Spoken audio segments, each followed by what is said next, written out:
Trust is one of the most important components of human relationships. Yet interestingly, it is also the most fragile. It often takes significant time and effort to build up, but only a split decision to send all of it tumbling down. And this can be an excellent way to jumpstart a vengeance plot or a great twist to a series that shatters all the main character held dear. Hello guys, it's Animan here, and today we are going to take a look at the top 10 anime where the main character gets betrayed and will do anything to get his revenge. Part 2. So before we start, be sure to subscribe to our channel and press on the bell icon and set us all to be notified about our latest. Number 10, we have Redo of a Healer. Redo of a Healer is a satire of the generic fantasy and revenge plot. It's also a I can't believe it's not a hentai series. The show's story is as terribly beautiful as its premise. A broken man in a broken world is going to get his sword bloody. The plot couldn't be more simple since it is almost a hentai. Hentai don't really need a plot, but this one tried very hard to have one. It's supposed to be a dark fantasy, but instead of being that, it is more like your hentai fantasy.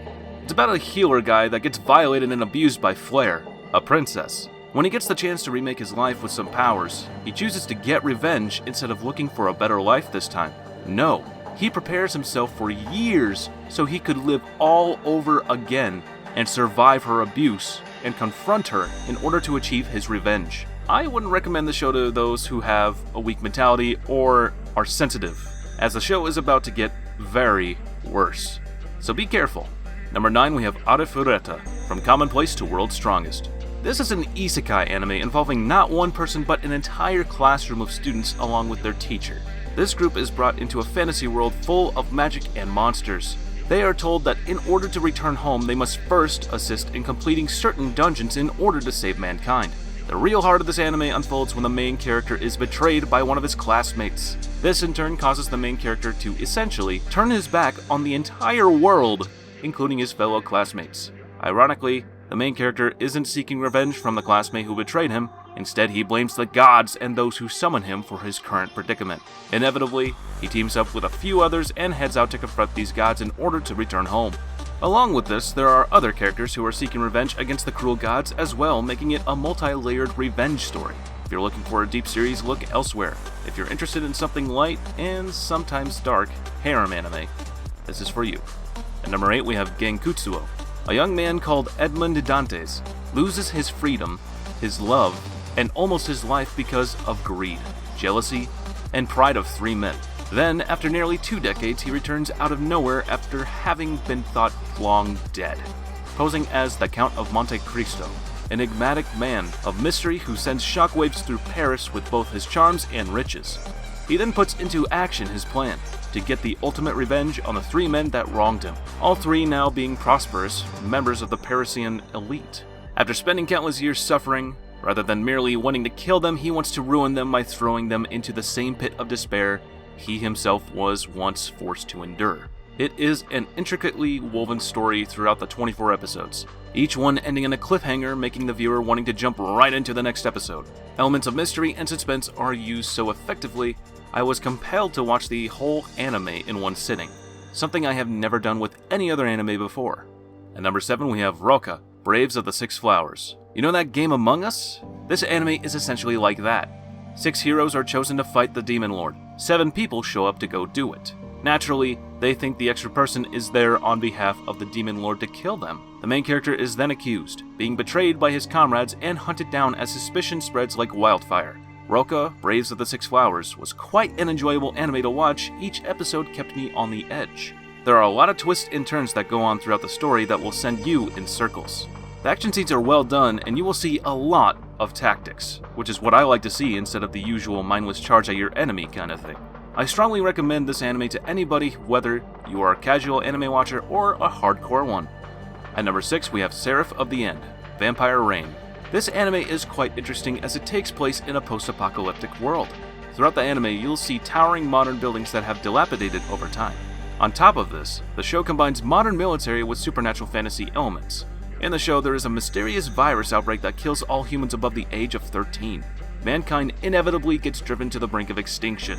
This allows for vampires to enslave all of humanity. Now with vampires in control, humans are reduced to nothing but cattle giving their blood instead of milk. Naturally, the main character joins the Japanese Imperial Demon Army after escaping the vampires' clutches in order to enact his revenge.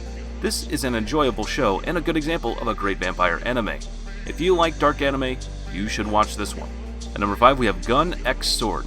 The story involves Van, an apathetic swordsman who pilots one of the most powerful mechs there is. However, he also uses a sword to combat against gunslinging criminals while out of the mech. The fascinating part of this anime is no doubt the overarching revenge story. Van is set to be wed with his fiancée. However, on the day of his wedding, she is murdered by the man with the golden claw. Along the way, he runs into Wendy Garrett, who is also seeking the same killer who has taken her brother. What's fascinating about this anime is not only the fact that there are multiple characters seeking revenge against the same man all at once, but also that the man with the golden claw seems quite gentle on the surface. He is proven to be quite charismatic, bringing multiple flowers to his cause. After a while, he develops a cult that will do anything, even die for the sake of their twisted cause. Overall, this is a good revenge anime, and I wish the ending were a little bit better, but I still highly recommend this anime. At number 4, we have the heroic legend of Arsen. In the year 320, the kingdom of Pars enjoys times of prosperity under the rule of the king. At the same time, the kingdom is at war with the neighboring empire of Lusitania. Ready for his true taste of battle, the Parsian prince, Arsen, sets out onto the battlefield. But unbeknownst to him, his father and the kingdom is betrayed by one of its most trusted officials, and the army wholly is defeated. In the midst of the chaos, Arsen is forced to flee the country together with the general and a few other companions in pursuit of allies who will help him take back the capital. The heroic legend of Arsen is a classic tale of betrayal in a capture-the-flag context. The betrayal of the kingdom by its own officials is a catalyst which sets the story in motion, proving it to be an integral theme in the anime. Despite some concern with the comedy and pacing of the story, there is a lot of fun watching the show in the end. It's not just about fighting to win a war, but also making a difference for the young prince known to the world as Arsen. At number 3, we have Black Lagoon. When a routine business trip goes awry, as they are attacked by pirates from the Lagoon Trading Company, who sought the data disk he carried, Japanese salaryman Dororo is abandoned by his superiors and orders are sent out by his department chief, Kageyama, to kill him and destroy the disk. Now faced with a common enemy, Dororo helps the Lagoon Company pirates defeat the mercenaries sent to take his life. In the aftermath of the battle, having been told that he has already been declared legally dead, Dororo, now dubbed Rock, decides to join the Lagoon Company and the Black Lagoon crew, who had initially kidnapped him. Again, we are presented with a betrayal which sets the rest of the story in motion. This time in the workplace. Realizing that his superiors left him for dead, Rock decided to abandon that life altogether and set sail with the Lagoon Company. Ironically, Rock set his sights on the cutthroat world of crime and piracy, a world where betrayal is commonplace. What sets Black Lagoon apart, however, is how the betrayal doesn't feel the protagonist's need for vengeance. Instead, it introduces him to a world more colorful than the world he left. At number 2, we have Dororo. In this anime, the main character is forced to suffer the worst fate imaginable. A greedy samurai named Lord Daigo is struggling to keep his dying land alive. People are starving, poor, and constantly experiencing doubt along with some skirmishes here and there. Eventually, the Lord Daigo becomes desperate enough to form a pact with multiple demons. His prayers are answered by 12 demons in total who grant him the prosperity he desires. However, in exchange for this, the Lord's first son is born without limbs, a nose, eyes, ears, nor even skin. Yet somehow, despite this, the boy manages to still live. Horrified by this development, the Lord has his son disposed of in a nearby river, never to be spoken of again. Luckily for the child, he is saved by a traveler who provides him with prosthetics and weapons. The man then proceeds to train the boy, who then sets forth on his path for revenge against the demons and his own father. This anime is a masterpiece. The animation is very detailed and has a beautiful artistic style that corresponds well to the dark period of the Sengoku during medieval Japan.